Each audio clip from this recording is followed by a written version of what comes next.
So if you got any questions, things you want to look over from the past week, you can do that. As well as some psychology stuff. Probably just review the last week's trades or the preferred setups just on the ATM model. Probably just be a shorter one as well.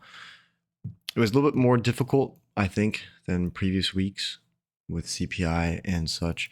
So I just wanted to review some of those and look at the setups that formed as a result. So we'll start with Friday's price section. We'll go to 15-minute here.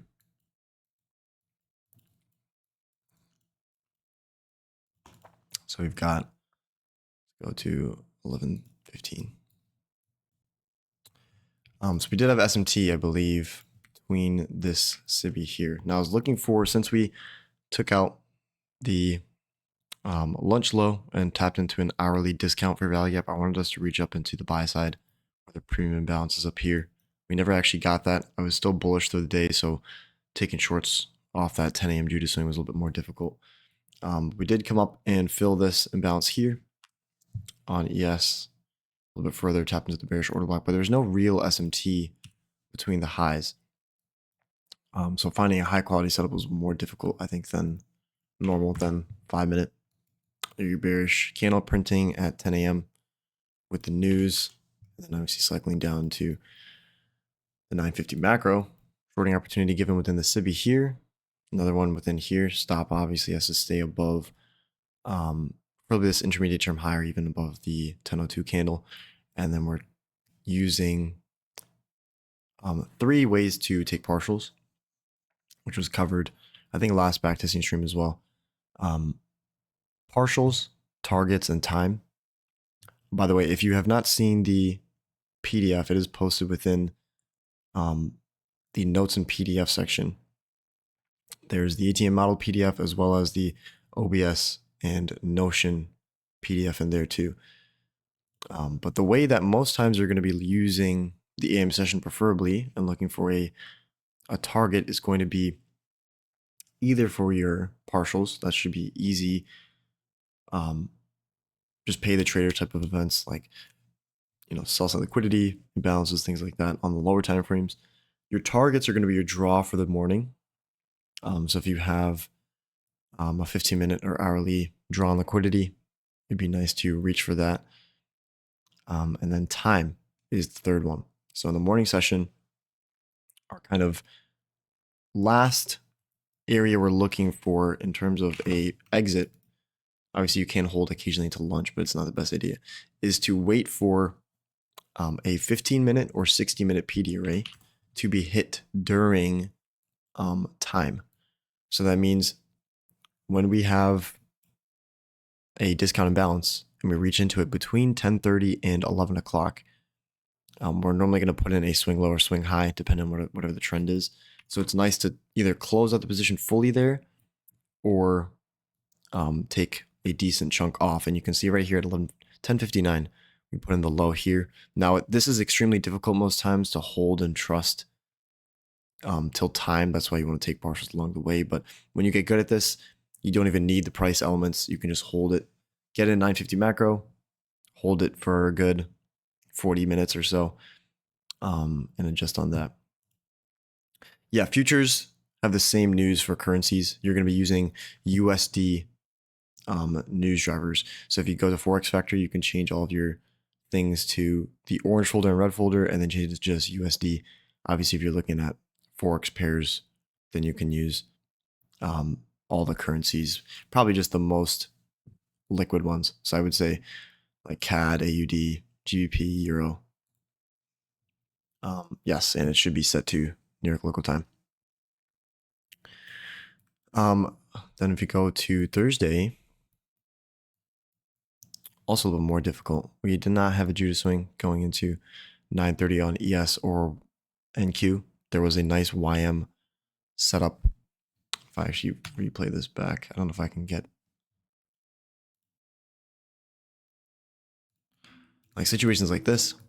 Doesn't form the higher low because we have 8:30 news. So 8:30 news is going to shift everything back an hour. So if we're looking at 9:30 and then looking at 10:30 to 11 to put in the high. You're gonna be looking from 9:30 to 10. You can change the kill zones based on that. Now we did put in a Judah swing on YM. I was unable to find that live, so there was no setup for me. But nice shorting opportunity, and you can see that when you start going back into the setups, if you're looking for a good AM session move, it's all going to be time related, and the setups are going to happen at the same windows. Now, this 950 macro and the 850 macro are extremely, extremely useful when you know what you're looking for based on a framework. So when we have something like 8:30 news or 10 a.m. news, the 850 macro is extremely useful because it has a set of instructions to run on liquidity or to continue. And they're a high probability when they have news drivers or volatility backed by it. So something like a regular 9:30 open where we have no news, you're not going to be preferably looking at the 850 macro to provide a large run or at least a high quality setup that you can scalp for more than 20 points, because you always want to be targeting more than your minimums. It's not good to just look for the 20. 20 should be, at least for me, 20 is just a partial point. So I should be trading that direction for the majority of it, and you're just taking little bites out of it as we go. But you can see that a lot of these high quality setups always happen during these two macro times, 850 to 910, 950 to 1110. Occasionally you will get counter trend trades or just reversal trades between 1030 and 1045. Now, I don't really like using the 1050 macro all that often, just because it is later into the day. And regardless if you have an 8:30 news day or 9:30 news day, not 9:30 news, but 9:30 open, as we get further and further away from the kill zone start, the probability of the macros decrease. So using this section here, I would actually prefer just using, I may actually remove, I'm going to switch this from this macro over to 850. And this is why I'm pushing for everyone to start backtesting properly, which you should be taking screenshots of every day, your hourly, your 15, 5, and 1 if you're trading intraday charts. If you're looking just for a 5-minute setup, then you should have the daily screenshotted, hourly screenshotted, 5-minute screenshotted. And those are going to be your highest quality setups. Like if I just say, all right, pick one that it's going to produce the best setups, it's going to be your daily, hourly, 1 minute, or sorry, daily, hourly, 5-minute. And then if you want to go even further, 4-hour, 15, 1-minute time frame pairing. And obviously you're just looking from IRL to ERL on those lower time frames, looking for a stage of price delivery, market structure on the middle time frame, and then 1-minute time frame execution during a kill zone. So when you start just looking at the basic stuff, it doesn't need to be complicated. It always is going to come down to the same exact set of rules, to be honest. It's going to be higher time frame. It's going to be time based. So you're always going to try and enter on a time based schedule, whether it's a macro or a kill zone or silver bullet, whatever it may be. And also notice that your price levels, so your liquidity pools, are 99% of the time when we're looking at targeting a price level that's not an imbalance. So an ERL, it's all going to be time based. So if you haven't watched One Setup for Life, that's a really good video to watch, because he just gives it to you plain and simply. Here are the liquidity pools. Here's what you're targeting every single time. It's going to reach for this one or this one. So once you understand that, if you're trading intraday charts and you're just looking for a specific session liquidity pools, and it's all going to be these ones here. Like it's just going to be Asian, New York, London, PM, and you can easily get these. I was looking up this ICT kills and pivots indicator by TFO. And once the kill zone ends, wherever we are in close proximity to is where we're going to reach for. Now, IRL is a little bit more difficult.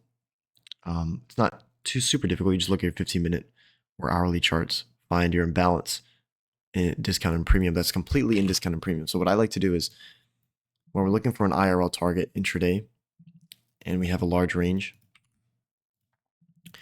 if the imbalance is solely in premium, we're not going to be looking at that, obviously. Or if it's partially on equilibrium, I like to use the next imbalance that's below it. So in this case, we just have a large imbalance. You can obviously draw out 50% level, and that's what we're going to reach down into. So you're not going to be just looking for this range, although it overlaps with this. Price needs to return into a discount. So it's going to go past 18,187 into this range. And whenever you have a large imbalance as well, my eye immediately goes to two different things. Either it's going to reach for an order block. So if there was not any, like, I guess you can call it cross reference, where normally you'll have an order block tap and then it trades lower, order block tap trades lower, or tap and go higher. So if there's an order block range, it can refer back to either offset distribute or continue to move higher. That's what we're going to reach for. Something like this, down closing candle range. Or when we have a large imbalance, you're going to look to the left and look if there's another imbalance that was just ran through aggressively. So you can see here we have this large sibi. It was filled on the way down. Extend this out. You have an overlapping section called a BPR that as we trade into the BPR, this is going to most times create a high quality trade setup or as a target. And if you go back and like look at all the times where I'm selecting a specific hourly PD rate, like even this one up here, this was drawn from on, I think it was Tuesday, we wanted to reach up into here. But Wednesday, the CPI, right at 829, randomly just stopped at this level here. Now, if you're looking at this larger imbalance, or this one, you can see there's tons of imbalances on the way down, and you don't know where in this imbalance we're going to target. So all you have to do is look for an imbalance to the left or another order block to the range. So like even this order block range here, this is a breaker, right? Or technically it's a mitigation block. This last down closing candle, I'm sure if you extend this out, it may actually reach up into either this level or into the candle body. Oh, we missed it. But right into consequent encroachment of that range.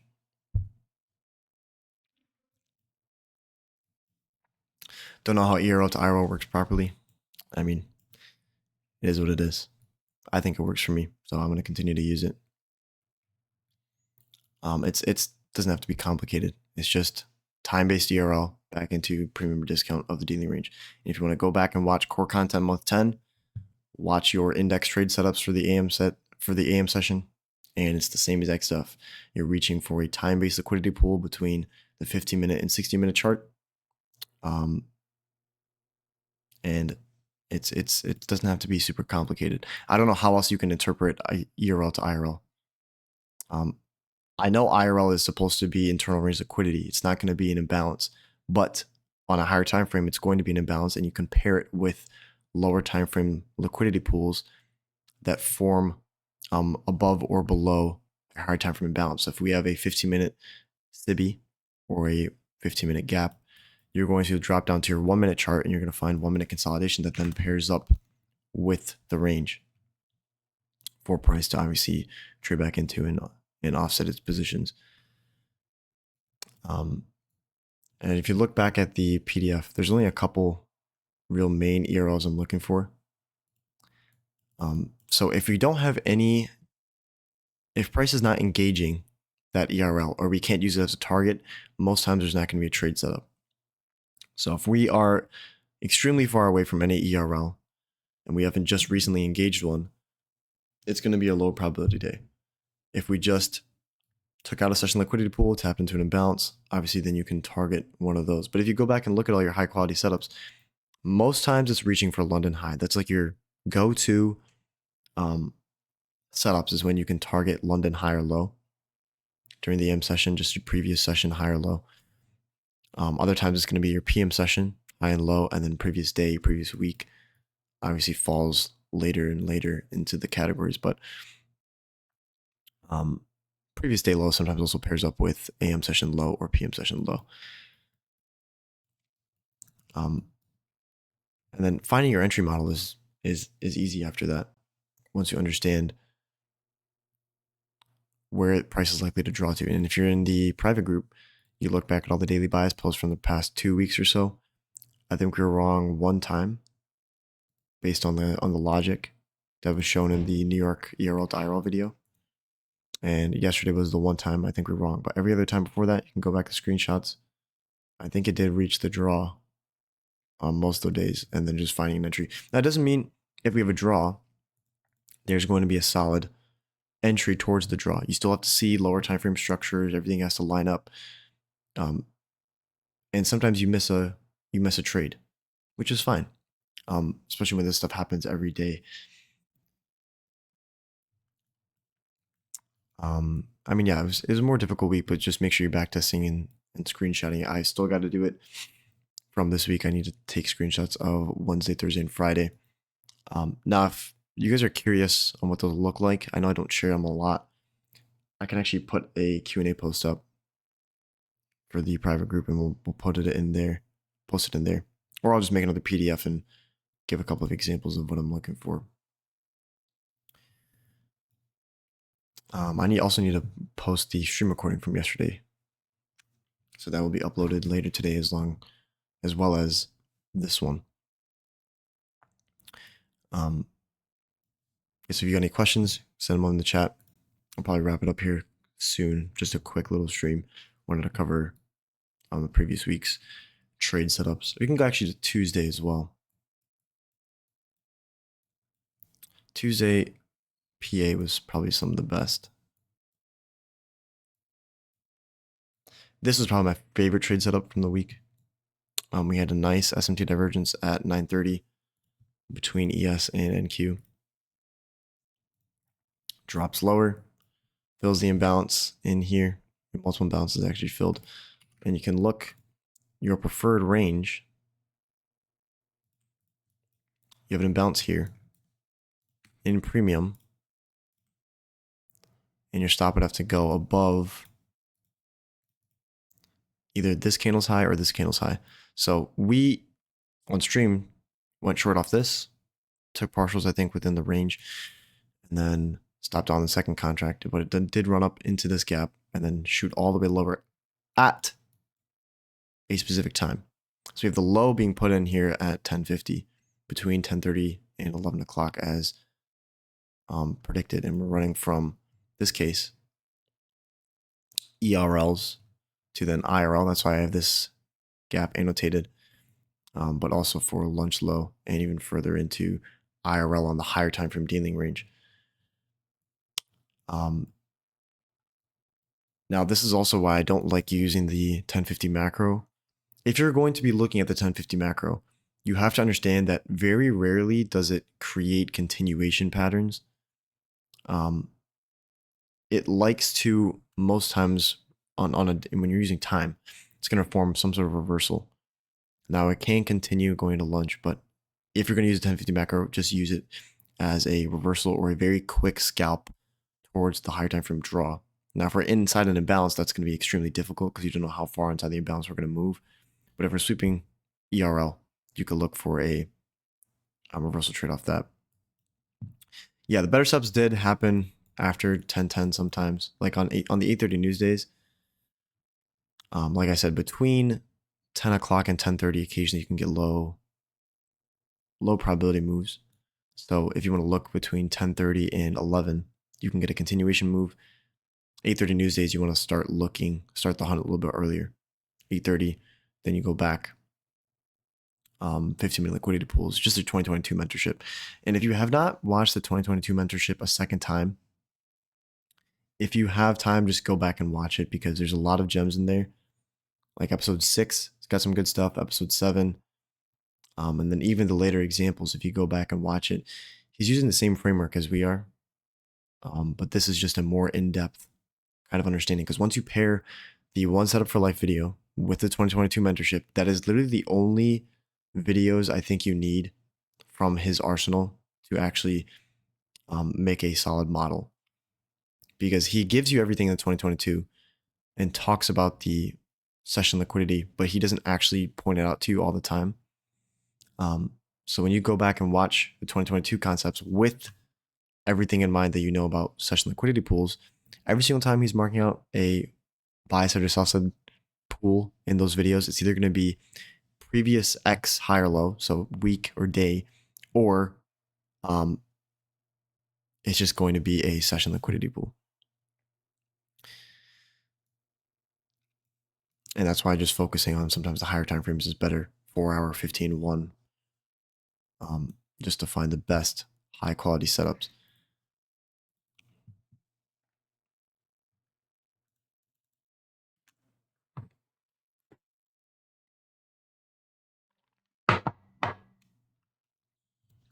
Yeah, 5, 6, and 7 on the 2022 mentorship are solid.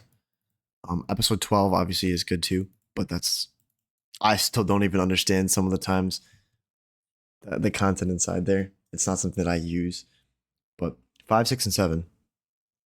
And then even the later videos like episode, I want to say 38. I don't know. The later ones where he's just giving examples and going through the examples are really, really solid. So don't neglect, especially when you're at a point where you don't need to learn anything new, because everyone gets to a point where you feel like there's always something new. There's always some new PDA or some new model you have to learn, and don't feel like you have to learn anyone's specific model, because that's always going to be personalized for their own trading. There are some universal models. It's always going to be your MMXM, but you should have some personalization and customization for that model. So when you get to the point where you don't want to learn anything new, or it is just inhibiting your growth as a trader, go back and watch just his daily reviews, and see what he's pointing out, see how he's getting into the trade. And don't just look at the price action, look at the times he's entering, look at the times that he's drawing out the liquidity pools. Like going back and watching his live executions and then going back and watching his daily reviews with all the knowledge you know now, will increase your trading so much, because he hides things in plain sight, and you have to have a high level of understanding to actually see what he's pointing out. Because when you watch it in the beginning, you're just trying to grasp, okay, what is he actually doing here? What is a fair value gap? I don't even know what it looks like. And then you finally will understand, okay, now that I know exactly what I'm looking for, he explains, okay, this is the order block I'm reaching for. And he hides it sometimes in plain sight. Like when you have, I'll give you an example. When you have multiple order blocks in a range, consecutive down closing or consecutive up closing candles, and you go back and watch charter content, I don't know, there was one of the models, episode 6 or something.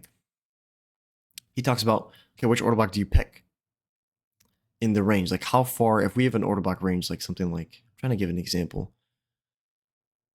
I don't know if I can find one, but something like this, I guess.